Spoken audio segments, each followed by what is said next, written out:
నమస్తే. ఇప్పుడు మాట్లాడేటువంటి టాపిక్ వచ్చేసి వైస్ ప్రెసిడెంట్ ఆఫ్ ఇండియా, ప్రస్తుతానికి ఆయన వైస్ ప్రెసిడెంట్గా ఉన్నారు జగదీప్ ధన్కర్ గారు. వైస్ ప్రెసిడెంట్ ఆఫ్ ఇండియా కంటే ముందు ఆయన వెస్ట్ బెంగాల్కి గవర్నర్గా ఉన్నారు. సో వెస్ట్ బెంగాల్ గవర్నర్ అనేది కూడా ఒక రాజ్యాంగబద్ధమైన పదవి, వైస్ ప్రెసిడెంట్ ఆఫ్ ఇండియా కూడా ఒక రాజ్యాంగబద్ధమైన పదవి. బట్ ఇతను రాజ్యాంగబద్ధమైన పదవిలో కూర్చుని ఇంకొక రాజ్యాంగబద్ధమైనట్టు సంస్థ ఏదైతే ఉందో జ్యుడిషియరీ మీద అట్ ద సేమ్ టైం రాజ్యాంగం మీద ఒక రకమైన అక్కసు, ఒక రకమైన దాన్ని ఏమంటారు, ఒక రకమైన హేట్రేట్ని అనునిత్యం ప్రమోట్ చేసే ప్రయత్నం చేస్తూ ఉంటారు. సో ఈయన చెప్తున్నట్టు మాట నిన్న రాజ్యసభకు సంబంధించినటువంటి గ్రూప్ ఆఫ్ ఇంటర్న్స్తో మాట్లాడుతున్న క్రమంలో ఈయన సుప్రీంకోర్టుకు సంబంధించినటువంటి వర్డిక్ట్ ఏదైతే ఉందో డ్యూరింగ్ ఎమర్జెన్సీ టైంలో 1976లో వచ్చినటువంటి జడ్జిమెంట్ ఏదైతే ఉందో ఆ 1976లో భారతదేశంలో ఉన్నటువంటి 9 హైకోర్టులు ఎమర్జెన్సీ ఉన్నా ఎమర్జెన్సీ లేకపోయినా భారతదేశంలో ప్రజలకి ఫండమెంటల్ రైట్స్ అనేవి ఎప్పటికీ వాళ్ళకి ఫండమెంటల్ రైట్స్ వాళ్ళకి అవైలబుల్గా ఉండాలనేసి దేశంలో ఉన్నటువంటి 9 హైకోర్టులో ఒక జడ్జిమెంట్ ఇచ్చే ప్రయత్నం చేశాయి. సో దాన్ని సుప్రీంకోర్టు ఆ పర్టికులర్ హైకోర్ట్స్ ఇచ్చినటువంటి జడ్జిమెంట్స్ని రివర్స్ చేసి ఎమర్జెన్సీ టైంలో పార్లమెంట్కి అధికారాలు ఉన్నాయి, ఫండమెంటల్ రైట్స్ని కర్టైల్ చేసేదానికైనా జడ్జిమెంట్ ఇచ్చింది. ఆ పర్టికులర్ జడ్జిమెంట్ని పట్టుకొని ఈయన చెప్పేటువంటి మాట ఏంటంటే, ఎమర్జెన్సీ టైంలో సుప్రీంకోర్టు ఇచ్చినటువంటి జడ్జిమెంట్ ఏదైతే ఉందో అది darkest in the history of judicial world అని చెప్పే ప్రయత్నం చేశారు. నిజంగా 1976లో సుప్రీంకోర్టు ఇచ్చినటువంటి ఒక judgement darkest in the history of judicial world అయితే, గత 11 సంవత్సరాలుగా భారతదేశంలో పరిపాలన చేస్తున్నటువంటి బీజేపీ రాజ్యాంగాన్ని ప్రతి నిమిషము ప్రతి సెకండ్ తూట్లు పొడుచుకుంటూ చేస్తున్న పరిపాలన నేమనాలా? అండ్ ఈ మాట ఎందుకు చెప్పాల్సి వచ్చిందంటే, ఆయన darkest in the history of judicial history అనేసి ఎమర్జెన్సీని వ్యతిరేకిస్తూ రేపు జూన్ 25న బీజేపీ దేశవ్యాప్తంగా కాన్స్టిట్యూషన్ హత్యా దివస్ని సెలబ్రేట్ చేయాలనేసి ఒక డెసిషన్ తీసుకుంది. ఇక నుంచి ఎవ్రీ ఇయర్ ఆ పర్టికులర్ డేని జూన్ 25ని ఎమర్జెన్సీని డిక్లేర్ చేసిన డే కాబట్టి ఆ డేని కాన్స్టిట్యూషన్ హత్యా దివస్గా సెలబ్రేట్ చేసుకోవాలి దేశవ్యాప్తంగా అనేసి ఒక కేంద్ర ప్రభుత్వం ఒక నిర్ణయం తీసుకుంది. కాబట్టి దాన్ని కోరిలేట్ చేస్తా ఖచ్చితంగా సుప్రీంకోర్టు కూడా ఆ పర్టికులర్ జడ్జిమెంట్తో దేశంలో ఎమర్జెన్సీని మద్దతు ఇస్తా జ్యుడిషియరీలో డార్కెస్ట్ డేగా చూపించే ప్రయత్నం చేస్తున్నారంటే, అంటే బీజేపీకి అనుకూలంగా సుప్రీంకోర్టు చాలా తీర్పులు ఇచ్చింది కదా. ఈవీఎంలకు అనుగుణంగా వ్యతిరేకంగా చాలామంది ఈవీఎంలు అడ్డం పెట్టుకొని బీజేపీ ఎన్నికల్లో గెలుస్తుంది, ఈవీఎంస్ ట్యాంపర్ జరుగుతూ ఉందనేసి చాలామంది సుప్రీంకోర్టుకి వెళ్తే సుప్రీంకోర్టు ఆధారాలు తీసుకురండి, ఇలా వేగ్గా మాట్లాడితే కుదరదనేసి బీజేపీకి అనుకూలమైన తీర్పు ఇచ్చింది. అప్పుడు సుప్రీంకోర్టు ఇచ్చిన జడ్జిమెంట్ కరెక్ట్ అవుతుందా? ఎలక్టరల్ బాండ్స్ ద్వారా మీరు దేశంలో ఉన్నటువంటి ఒక organised looting BJP party corporate companies నుంచి లూట్ చేసుకుంది. ఆ పర్టికులర్ ఎలక్టరల్ బాండ్స్ని అప్పటి వరకు వచ్చిన డబ్బు మొత్తాన్ని బీజేపీ దగ్గర ఉంచుకునేదానికి ఎలక్టరల్ బాండ్ ఒక స్కీమ్ని సుప్రీంకోర్టు కొట్టేసినప్పటికీ అప్పటి వరకు వచ్చిన డబ్బు మొత్తాన్ని బీజేపీ దగ్గర ఉంచుకునేదానికి అవకాశం ఇచ్చింది. అది కరెక్టేనా? అంటే బీజేపీకి అనుకూలమైనటువంటి జడ్జిమెంట్స్ వచ్చినప్పుడు ఒకలా, బీజేపీకి వ్యతిరేకంగా జడ్జిమెంట్స్ వచ్చినప్పుడు ఇంకోలా బిహేవ్ చేయడం ఈ బీజేపీ వాళ్ళకు ఆనవాయితీగా అయిపోయింది.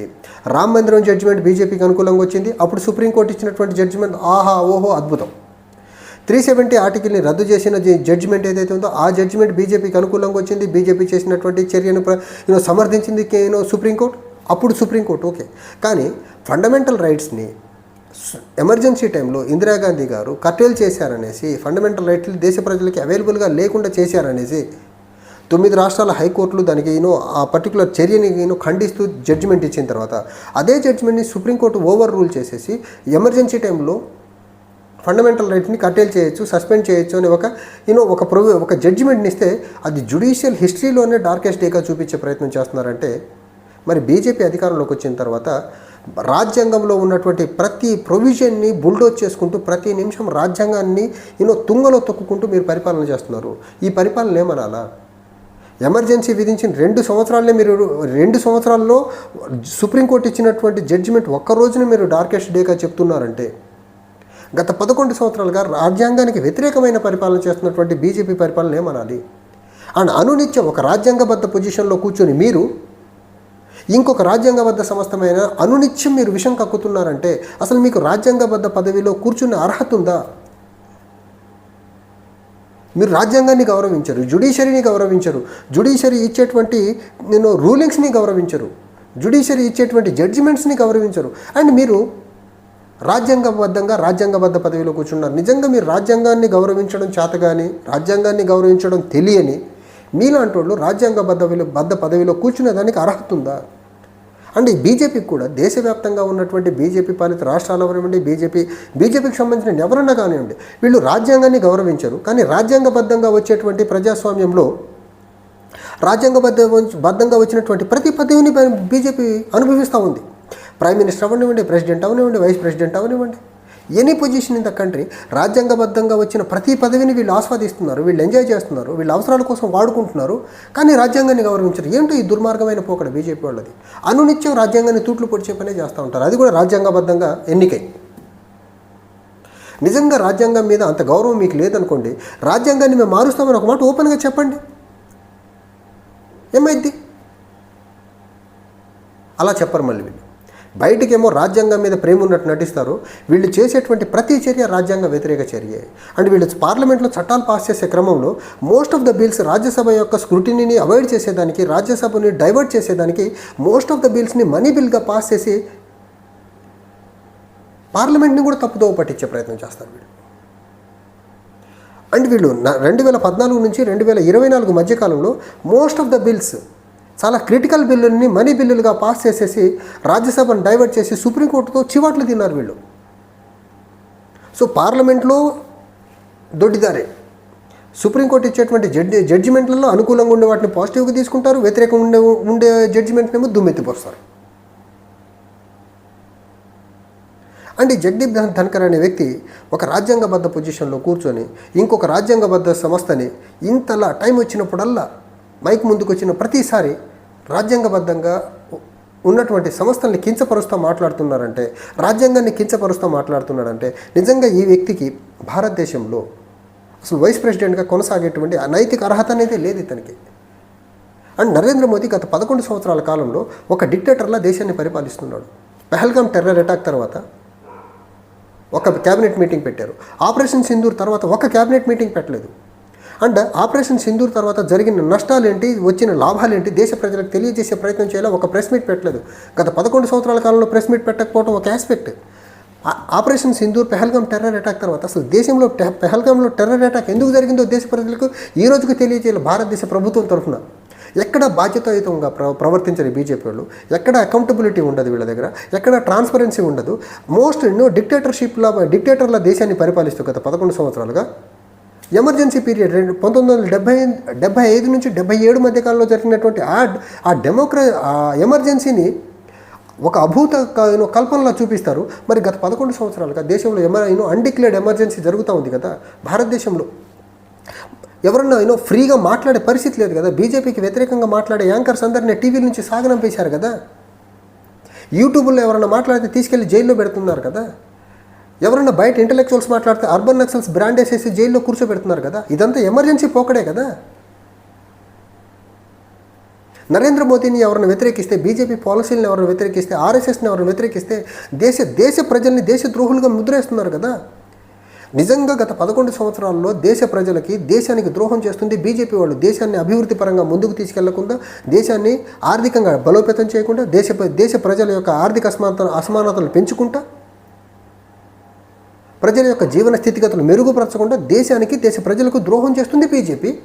అండ్ ఇన్ రిటర్న్ బీజేపీ పాలసీలను ఎవరైతే వ్యతిరేకిస్తారో వాళ్ళని వీళ్ళు దేశద్రోహులను చిత్రీకరించే ప్రయత్నం చేస్తున్నారంటే నిజంగా ఈ బుల్డోజింగ్ థింగ్ ఏదైతే ఉందో, ఒక బీజేపీ కంప్లీట్గా ఒక ప్రజాస్వామ్యబద్ధంగా ప్రభుత్వాన్ని నడపడం ఎలా అంటే, నడపకూడదు ఎలా అంటే బీజేపీ పరిపాలన గత 11 సంవత్సరాలుగా చూస్తే అర్థమవుతుంది.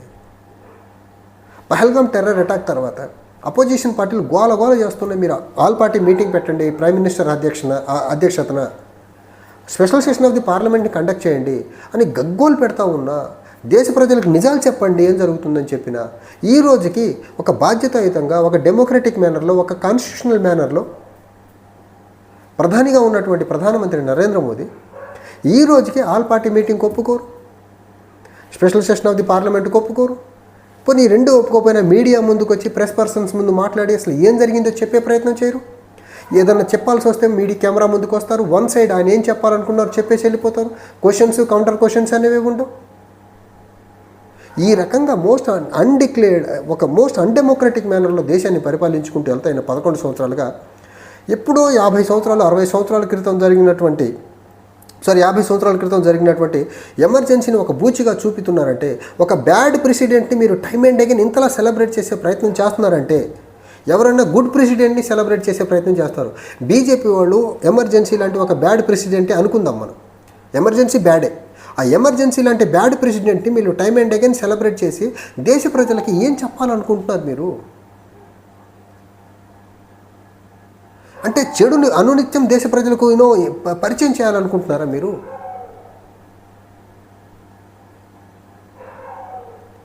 మీ పరిపాలనలో దేశంలో ఎప్పుడూ కూర్చోనంతగా రైతులు వచ్చి 6-7 నెలల పాటు ఢిల్లీ పరిసర ప్రాంతాల్లో దీక్షలు చేశారు మీరు చేసిన చట్టాల పాపాన.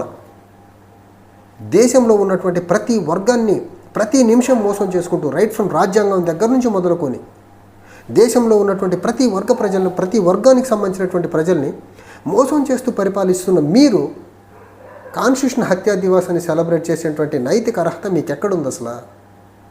అండ్ ఈ వ్యక్తి వైస్ ప్రెసిడెంట్ ఆఫ్ ఇండియా అసలు రాజకీయాలు మాట్లాడకుండా దేశం యొక్క మంచి గురించి మాట్లాడాల్సిన వ్యక్తి అనునిత్యం ఒక రాజ్యాంగబద్ధ పదవిలో కూర్చొని ఇంకొక రాజ్యాంగబద్ధ సంస్థల మీద దుమ్మెత్తిపోస్తున్నాడంటే నిజంగా ఈ వ్యక్తి mentally unfit to sit in vice president chair యాక్చువల్గా. సో బీజేపీ వాళ్ళు సెలెక్ట్ చేసే విధానం కూడా వైస్ ప్రెసిడెంట్ ఆఫ్ ఇండియాగా లేకపోతే ప్రెసిడెంట్ ఆఫ్ ఇండియాగా ఆణిముత్యాన్ని ఏరి కోరి తీసుకొచ్చి ఎందుకు కూర్చోబెడతారో తెలుసా? అనునిత్యం వాళ్ళు విషం కక్కుతూ ఉండాలి దేశంలో ఉన్నటువంటి ప్రజాస్వామ్యం మీద, దేశంలో ఉన్నటువంటి రాజ్యాంగం మీద. అప్పుడు మాత్రమే వీళ్ళు చేసే చర్యలు నిజమని దేశ ప్రజలు ఎంతలో కొంత నమ్మాలి. 50 సంవత్సరాల క్రితం జరిగినటువంటి ఎమర్జెన్సీ గురించి ఇంతలా మాట్లాడే వీళ్ళు గత 11 సంవత్సరాలుగా నరేంద్ర మోదీ ప్రజాస్వామ్యాన్ని ఎంతలా ఖూనీ చేస్తారో ఎందుకు మాట్లాడరు అసలు? పోనీ ప్రజాస్వామ్యాన్ని నరేంద్ర మోదీ ఎంతలా ఖూనీ చేస్తున్నాడో మాట్లాడే ప్రయత్నం చేస్తూ ఉంటే అపోజిషన్ పార్టీస్ లేకపోతే బయట ఇంటలెక్చువల్స్ వాళ్ళ మీద మీరు అక్రమ కేసులు పెట్టి ఎలాంటి మెసేజ్ని దేశ ప్రజలకు పంపుతున్నారు, ప్రపంచానికి పంపే ప్రయత్నం చేస్తున్నారు. అంటే ప్రపంచ దేశాల్లో ఈరోజు భారతదేశంలో ప్రభుత్వం ప్రజాస్వామ్యబద్ధంగా నడవట్లేదనేది ఒకటి క్లియర్గా ఎస్టాబ్లిష్ అయింది కదా. ప్రజాస్వామ్యబద్ధంగా ఇక్కడ ప్రభుత్వం నడవట్లేదనే ఒక ఉద్దేశంతోనే కదా పహల్గామ్ టెర్రర్ అటాక్ తర్వాత ప్రపంచ దేశాలు ఇండియాను ఐసోలేట్ చేసి ఇండియాకు మద్దతుగా ఒక దేశం కూడా ముందుకు రానిది.